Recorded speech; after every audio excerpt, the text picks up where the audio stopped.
short story nga i-share na ko ninyo guys. So nakasulay na ba mo paibot og ngipon nga abi nimog natural ra siya nga molar nga pagpaibot pero wisdom teeth dito. So karon akong i-share ninyo ang nahitabo na ako karon. Sinsya ako medyo kiwa-kiwa kung istoryahan pero lipong-lipong pag ko gamay kaya sa dagang anesthesia gid og di pa na ako ma-feel akong lips Usag ko ra. Biga pod.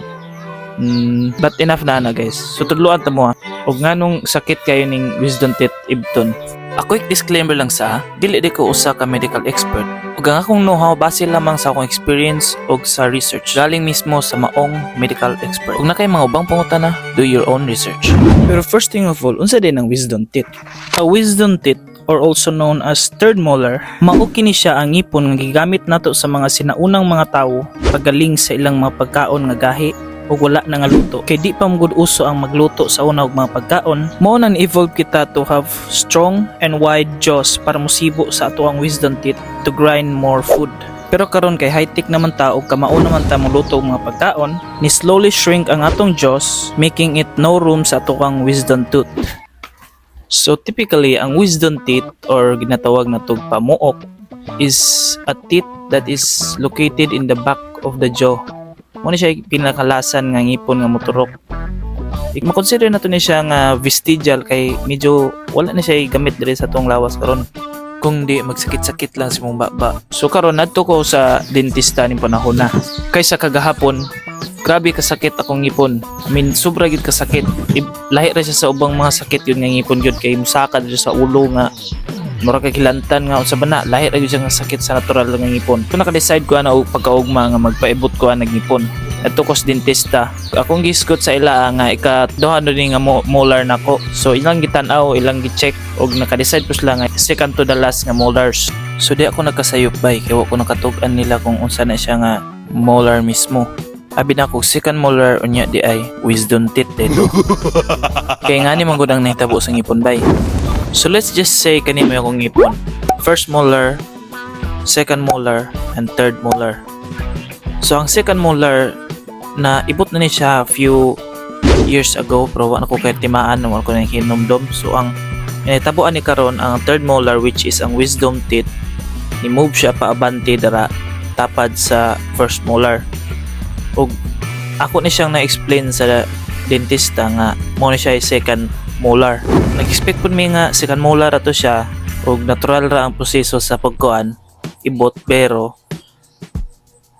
wisdom teeth ito. So karon atong balikan ang pangutanang nganong lisod kuhaon ang wisdom teeth or tooth basta muna sila. So dagan kitang rason ba nganong kinahanglan jud ibisita og dentista immediately kung mosakit or moirap na gali na imong wisdom tooth. Kay kanang wisdom tooth lisod yun siya especially if inigawas ana niya na siya sa weird angle or position like maghigda ba na siya or magtakilid or dili wala pa na siya na fully erap nga kanang full gyud nga ngipon erap kay say masanay uban masangit sa gums. So trouble kana siya kayo guys. Og sa pa sa rason nganong kinahanglan gyud ta magpa-dentista if ang wisdom teeth nagali mo isugod na og gawas, di na siya madidalig kay ibot. Nana siya sa ilalom kay sa tong kilid sa tong baba, I mean sa jaw. Pero maglisod og grip usahay ang mga dentist ang nagpapaak sa ilang mga sitaw ka na ilang mga pliers bana. And then if madugayan po nag-ay guys or dili makairap na ba na siya din at a weird angle, let's say nga gahigda ba na siya pagawas, na tendency guys nga iyan ang tuluron iyang tapad nga ngipon para siya maka fully erap pero ang imong ngipon nagduot na nagsibuan na yung ilog og bugas sa barangay. Og imora po na siyang pasagdaan di yung ka mo duol sa dentista kay mahadlok kag dagom ug mahadlok ka paibot na po na siya worst consequences like pwede na siya mag risk of infection, magka-infect ba na siya, magnana ba na siya sa ilalom sa iyang ngipon kay samad naman na siya din exposed pa na siya sa hugaw. Usa pa if madugayan po na siya pundo diha sa iyang weird nga position, pwede na siya libutan na po og mga nerves then samot na og kalisod kay ang mga dentist maglisod na din na nagkuha kay hadlok madamage ang mga nerves. So mas maayo pa gid nga moduol tag dentista for the better sa atong ngipon nga luag na itong pamati o dili na delikado. So maunang mga dentist karon bay cautious you gina sila when it comes to removing wisdom teeth kay kablos sila sa risk ana o kung sa maka-damage ana if dili nila matarong process ang pag-removal. I upload fun facts, follow for more.